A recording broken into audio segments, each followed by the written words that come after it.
Welcome to this Filmmakers panel discussion here at Queer East Film Festival 2022. My name is Sonali Joshi and I'm a curator and a writer. And I'm delighted to be welcomed today by three filmmakers who are all here in London for Queer East this week. We have Anucha Boonyawatana from Thailand. Hello. Kit Hung from Hong Kong. Hello. And Royston Tan from Singapore. Hello.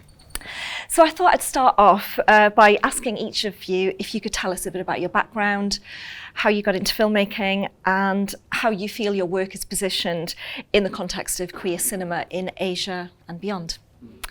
We'll start with Anucha.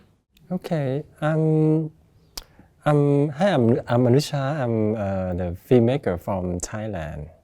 I started making queer film since 2004 in my thesis film when I graduated from the university. It's a medium-length film called Down the River.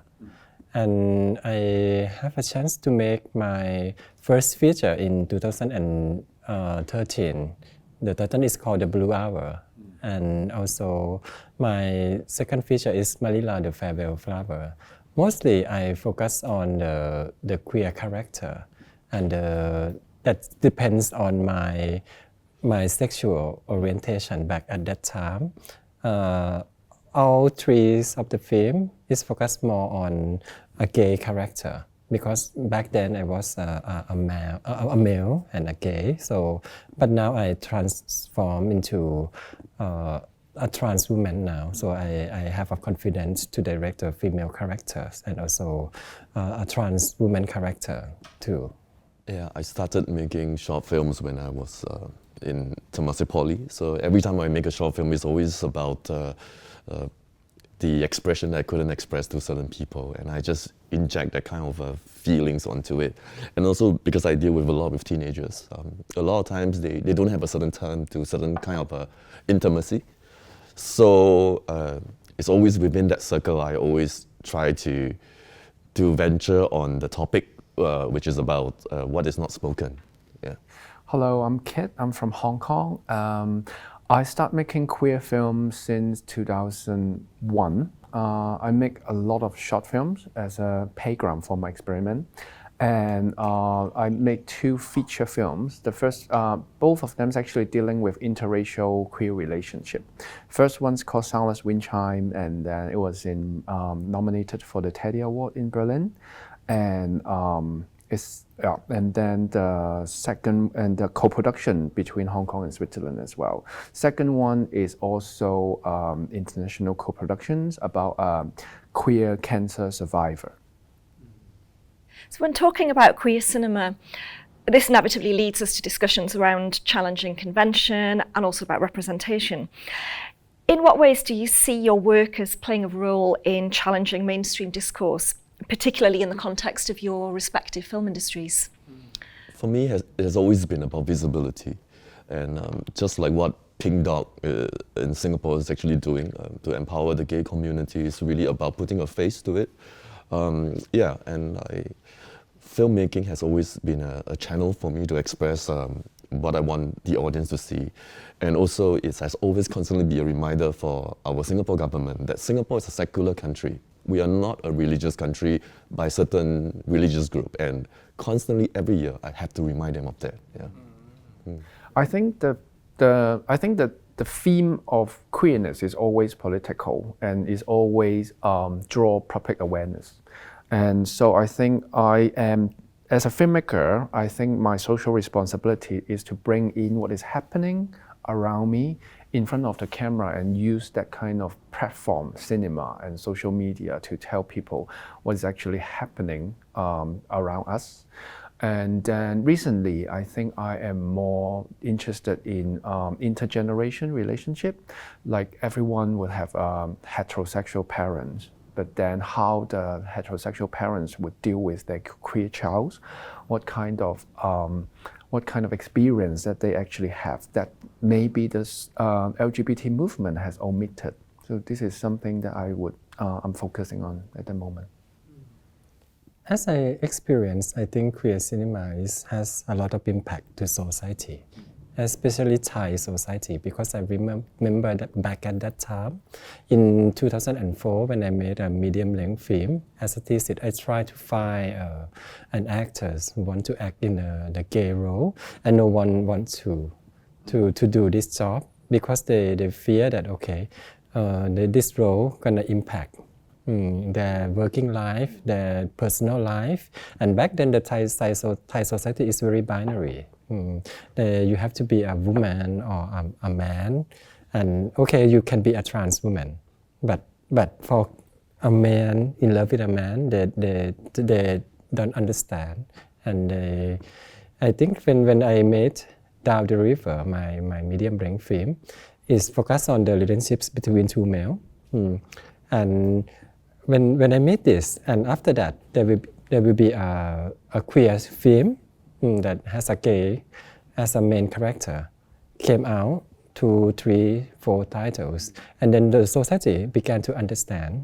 And now, when I made my first feature film, around 10 years later, I already get the teenager star to act in my first feature. And my second feature is already get a very celebrate, a very famous actor to act in a gay role.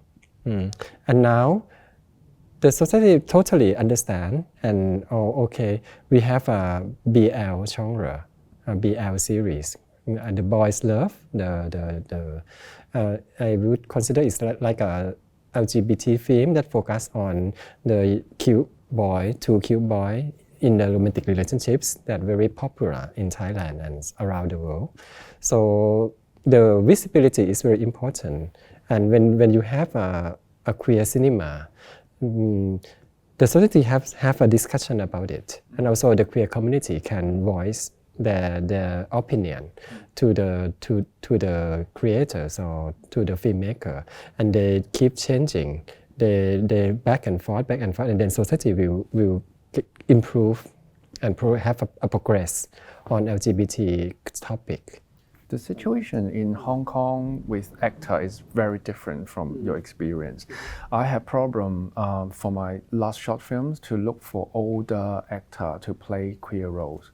Like in my short film, there is like I need to portray a queer couples that is over 50. And then most of the old actor I approach, they would have different reason of rejecting it. One of them even told me that he just turned to be a Christian and cannot act in a gay film anymore. So that was very different for me. Young actor usually is very accepting to perform in the gay movie. Now young actor in Thailand see the BL genre as the medium to make it more, to make they're more famous. So every boys want to act in the gay role. So when my casting session would be like there are many 10 boys, cute boys, and they want the role. Comparing back then, almost 20 years ago, no one want to play this role. So you can see the impact of the queer film, especially independent film. There's play important role to improve the society awareness of LGBT community. In terms of cinema as an art form, in what ways do you feel your films push or even dismantle the boundaries of cinema? Royston? So in the past, if you write a queer subject, the ending has to be something sad. It has to be like they have depression, or they die of HIV or sexual transmitted disease. But over the years, I think with the effort coming from Pink Dot, we give a face, and also now with the exposure coming from young people, it's no longer about filmmakers are very careful about about creating any kind of stereotype. Yeah, so we are very careful. We are also very sensitive to all the subjects that have been happening. Actually, what was also very interesting, this something just came to my mind. On TikTok, is a very popular platform, and now people are digging into the 1990s in Singapore, how they depict gay character by straight people. And you see the very dated view, as well as how the young people, they are actually railing for not this kind of a subject anymore. So I do see a progression in the society in Singapore. Yeah. I think cinema as an art form, I am more interested to see how our history or traumatic experience has affected us to perceive our future. Say, for example, like what Royston was talking about before, gay characters always have, gay films always has a sad ending. People is either, psycho, murdered, or stalkers, yeah, and then prisoner, and then you have to send to mental hospital. All this kind of history, how the past is actually affecting our teenager, shaping their future. Because, for example, we constantly have queer suicide still, like transgender people or queer people would commit suicide and it will be put on the news. So how was these things, while the movement is asking us to be sunny and to have a bright future, but how was this constant opposite realities impacting us? So my film is very much dealing with how our what I call ontological experience, like how our past experience shape a future that we want to avoid. So that's something that I'm exploring at the moment. I think I love to pair the LGBT subject with something traditional. Traditional value, like in Manila, the farewell flowers, they pair Buddhist religion and gay theme. That's considered controversial because people will think that these two cannot get along. But I managed to find the balance and the coherence, the harmony between these two subjects. And the film managed to pass the censorship without any cutting. And I think that is kind of impact to society too, because the film, as you say, the gay film is, can create a lot of topics to the society. And you see the gay character that transform into monk.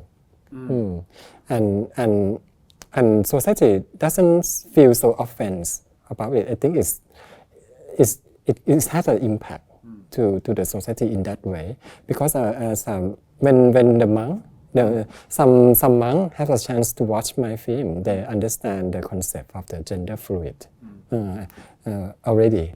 Because in Thai society, monks can consider being a gender too.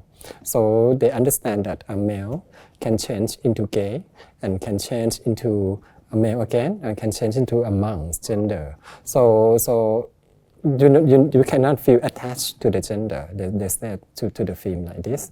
I think that that's the challenge when I made my film.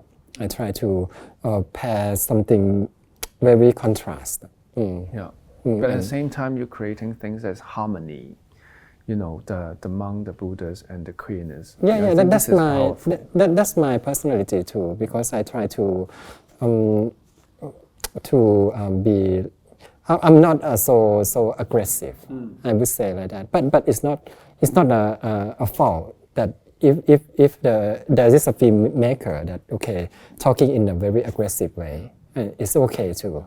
So, but that's my style of communication. Yeah, I think it's about making a story become a soft activistic message. Yeah, those are very important for us. Yeah. And just expanding on this notion of challenging the mainstream, which I think is very much inherent in all of your filmmaking practices, do you feel that there are any particular limitations or constraints that you face in your respective film industries?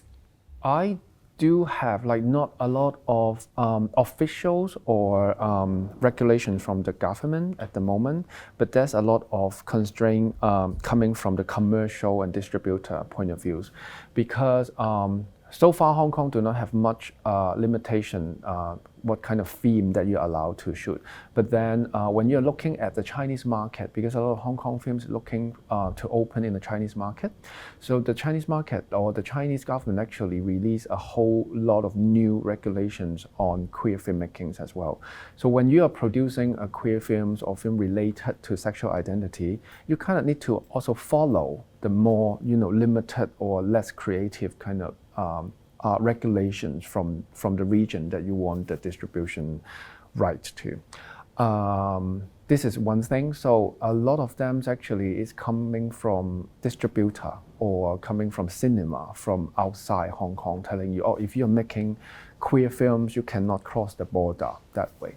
And then in my last productions, I also experienced religious suppressions. I would go for a church and then ask them, we want to shoot a wedding scene here. They would be very welcome. But once we show them the script and tell them it's a queer wedding scene, they would make out all sort of reasons, like changing the days, rise the price, and tell us it's impossible. And when we find a church that can support us, they will also be afraid of, like, tell us not to have a wide shot, because a wide shot will actually show which church they are. So they actually tell us, okay, be careful, we are supporting, but at the same time, we don't want to be too high profile. So there's a lot of, I think, internal censorship among the community for that. Well, for me, I think I will reference from my current film that I see that it is a milestone already, because with what I've actually shown on 24, we have exceeded the quota of, it's really hit the other level already.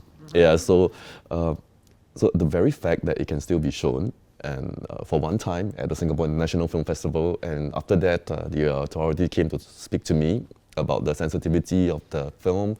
We actually have a dialogue. So compared to 20 years ago, I think you will be criminalized like anyways. Yeah. So I'm just happy that I have one screening in Singapore. It's very important for a local film to be heard. Yeah. In Thailand, it's different because Thai has a quite kind of open society to LGBT people, and also, as I said, that boys love genre is very popular, so it's being shown in around many platforms in Thailand. But I as a queer filmmaker, I can say that I did not facing any discrimination from the Thai film industry, or maybe I don't know, I don't know. But I think that it's emphasize the importance of the diversity in film industry, because if you have a queer director, queer scriptwriter, you can voice your own voice of the minority to the society too. But lately, I think in the younger generation, they accept LGBT film very well. There's some genres are very popular, but some are not. Like, you already seen transgender character, you already seen a lesbian character, but that's the thing that we're gonna improve in the future. But for the older generation, there's some TV channel that want to do some kind of experimental. They bring a BL TV drama to their channel. That's mostly the audience is Generation X or a boomer generation. The rating is quite low, but and there's some negative feedback. But I think we have a younger generation. The older will be pass away in the next few years, right? So the younger generation, we have a bright future because they understand, they accept LGBT community very well. So there needs a time to change, but at last we will have a better understanding about LGBT community. Financing films is always an ever-present challenge in the world of filmmaking. How do you go about financing your films? Is that through self-financing, or are you able to secure local funding, or are international co-productions perhaps even a necessity? I think every film have a very unique path of financing the films. My first feature film was actually receiving a grant from the Hong Kong government, and then we was able to process with the post-productions. And then after receiving this grant, we get money from Switzerland and Germany. Most of them is actually cultural fund that they are just supporting a cultural activity instead of looking for return as an investment. And then after we finish the film, the shooting of the films, then the rest of the money actually come from a Hong Kong distributor who is very supportive on Hong Kong queer films as well. So this is, for me, funding or financing process always ongoing before you start shooting, during the shooting, and after the shooting. So that's how I finished my first film. The second feature, the most of the money is actually come from a private investor. And then later on, we also have some money from China and from other countries as well. So this is how we finish the second one. Short films actually have a more interesting financing path in my experience. My latest short film was actually partly funded by one of the what I call the Asia LGBT Netflix. His name is Gaga Ulala. So they created that kind of short film platform that you can actually submit your project, and then they will select your project and give you some funding to produce your film. So my last short film was actually half funded by this platform. Yeah, most of my films are funded by the Media Authority of Singapore, but my latest film, due to the content itself, it is individual funding. So I have to find money on my own to fund this.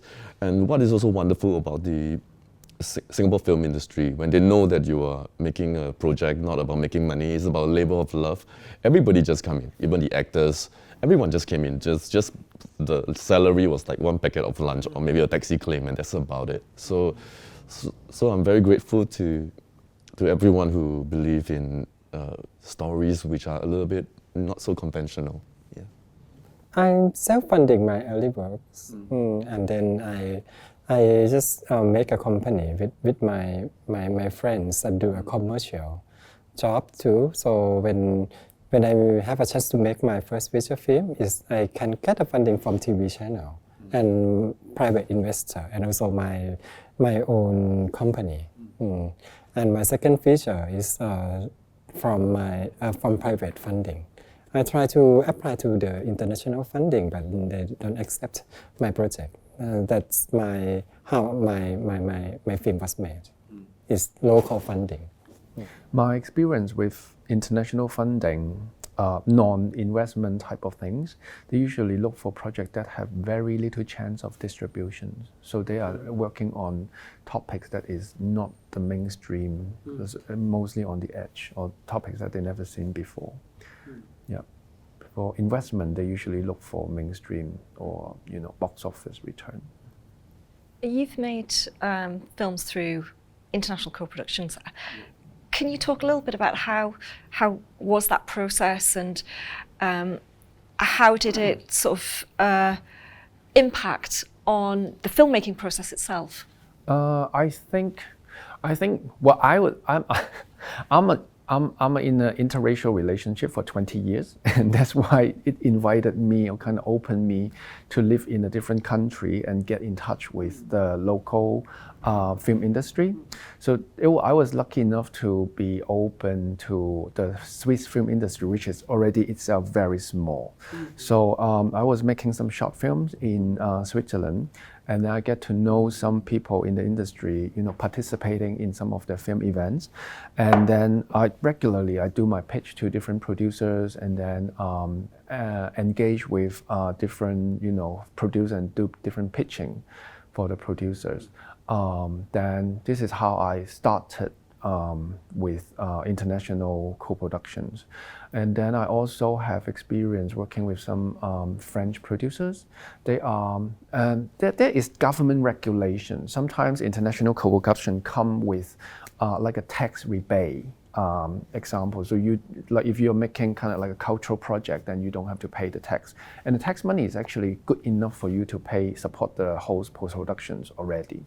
So this is most of the time how it works. But there's a lot of time trying to engage, like you basically work in different time zone, and then you have to prepare a lot of materials for the pictures as well.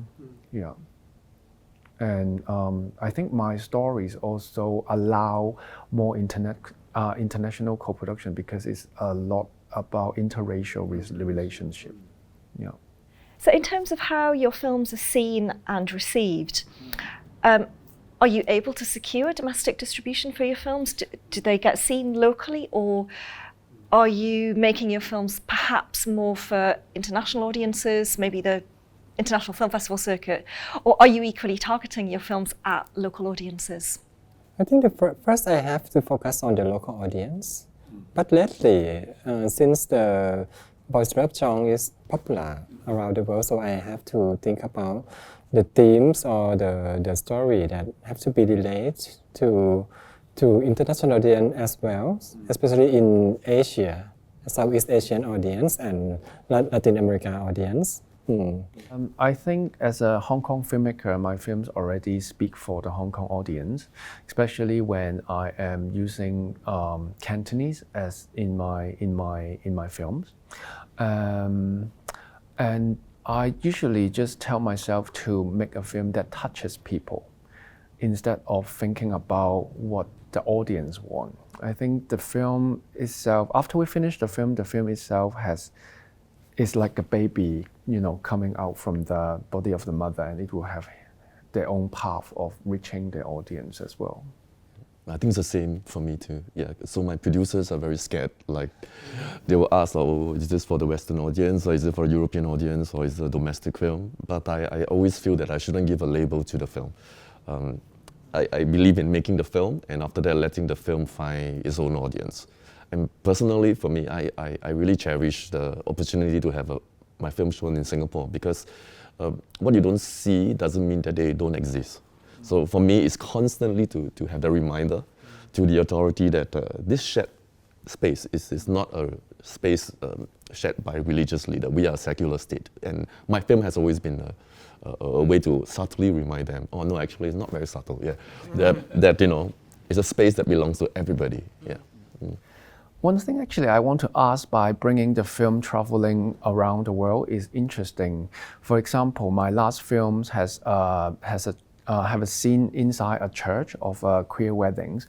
When I was showing it in London, there will be audience telling me like, oh, it's not very special to us now because like same-sex marriage already legalized, and a lot of us already participate or at least heard of it already. I was seeing things from this audience point of views, and then I realized during this research of these church wedding scenes, when I talked to the priest actually gave me a lot of material that is in English. Then I realized that most of this religious blessing for same-sex marriage is actually for expat or for domestic worker that is from overseas country. So, and we actually have difficulty translating all this English language procedure into Cantonese, and for me, then it's become very important for to have the experience of how it sounds like in our own language. We actually don't know how to translate the precise term because it is not legalized yet in Hong Kong. So we kind of have to make it up, and by doing text after text, I still have doubt whether it could be actually the future that we can imagine for a church that can hold the same-sex marriage as well. And then the scene after this church scene is like how I imagine in Chinese ritual, the Chinese traditional wedding ritual, how we can carry wedding practice in traditional Chinese form, but together with same-sex couples. It was quite challenging because we never see such images in the screen before. So it's very much about how we integrate queerness in our own culture somehow. And just thinking about cross-cultural contexts or even transnational contexts, you yourself, Kit, have been based here in the UK for some time. Are you now still making films in Hong Kong or in the UK as well, or both? I'm very much looking at the queer diasporic community around the world right now because of the recent social unrest happening in Hong Kong. A lot of people is already like thinking to leave Hong Kong or has already settled down outside. So I'm very interested to see how that queer diasporic community settled down in different countries and how they bring queerness from Hong Kong or queer practice from Hong Kong to embed in the local, the area that they are living. And coming back to the notion of queer cinema specifically, do you think the landscape for queer filmmaking in Asia has changed in recent years? And if so, has that been a positive change, or are there still existing challenges? I think it's positive change. As I said that, okay, we have an opportunity. As I see, boys love song is a powerful medium to communicate to the society. I think it's going to be something like we have a boys love series or boy loves film, and then the LGBT community will voice that, okay, you have to be more realistic, and then the studio or the filmmaker will change to tell the story to be related to LGBT community or more represent them correctly. And then they keep changing back and forth, and then I think it's and the song is gaining more popularity, not only in Thailand but also around the world, in America, Europe, and Asia also. So, and as a filmmaker, I got many fans from many regions, and I think the song will continue developed through time, and it's helped raise the visibility of the queer people, and it's, as I said, it's a very good opportunity to express the idea to this medium. I think in general, from the last 20 years or 30 years, the queer film production environment definitely has changed. But I also realize it has also kind of created mainstream queer images. For example, like what Royston was saying, like the queer images has changed from a criminal or sad ending to become very sunny or very masculine in a way that they kind of reinforce a lot of materialistic value, I would say. So those mainstream queer images is very at home already. We can imagine what kind of like queer people would look like. But then I would also pay attention to those marginalized community, queer marginalized community that is still living on the side. For example, there is a lot of queer refugees issues, transgender problem in refugee camps, and also like queer disability. Those are topics that I feel like this is in the margin of the queer community. While we are focusing, or like mainstream gay film got a lot of boys love, get a lot of opportunity to see. I think queer filmmakers, or at least for me, is very important for us to bring those marginalized community to the camera as well. The biggest challenge in Singapore is obviously how the queer community coexist together with different religious groups. In the past, there's something that cannot be talked about, but because with Pink Dot, and now there is a face to everything. And are there struggles? Yes, there are struggles, and it's very important for us to bring this out every time we try to tell a Singapore landscape story. Yeah. Royston, I have to ask you one question. I know a lot of your films have numbers in the titles. Is there any particular reason why you have such a fascination with numbers for your film titles? When you really hated something, it will come back to haunt you. Like I really hated my mathematics classes, and because I cannot function anything with numbers. Then but as I slowly discover the numeric codes and everything, then I realized that I don't have to limit my films to just words. With numbers, there's a lot of possibility. Yeah. It's nice to talk about translations as well, because most of your title has a Thai title, and it's translated to English. Are they actually mean the same things? For me, it's quite similar. I try to name the title by myself, so I stick to the original title. My Chinese title and English title is usually very different. Very different. Very different. Yeah. My first short film is called I Am Not What You Want, but the English title is actually called Angel, if you translated it. So they are not intertranslating. The second short film is called Buffering, but then the Chinese title is actually called Outside the Window. It's like those are different interpretations. Kind of try to fit in that bilingual culture in Hong Kong. And finally, are you working on any new projects that you might be able to share with us? Anucha?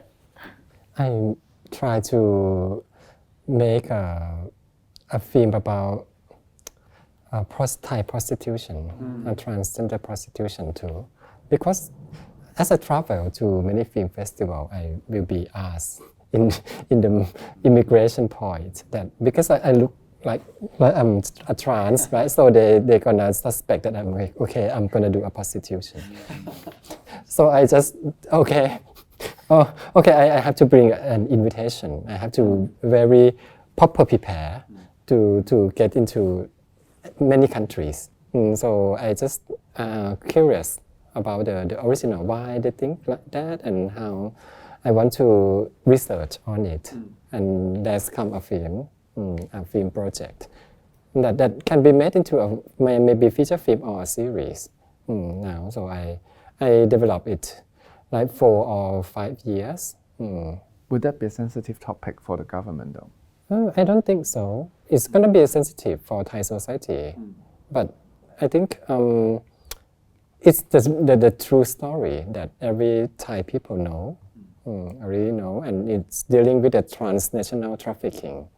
There will be a trafficking Thai prostitution rings in Europe. The film will focus more on this, and also Thai prostitution ring in Thailand too. For me, I think I will take a short break first.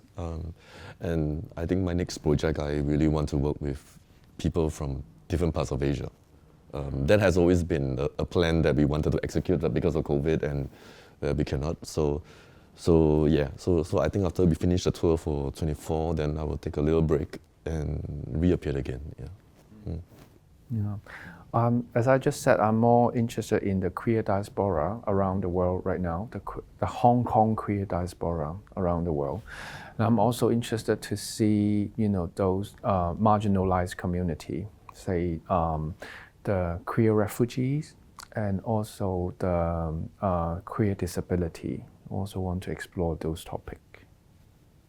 I'd just like to say thank you to Anucha, Royston and Kit for joining us for this fascinating and inspiring discussion and for sharing with us some insights into your work.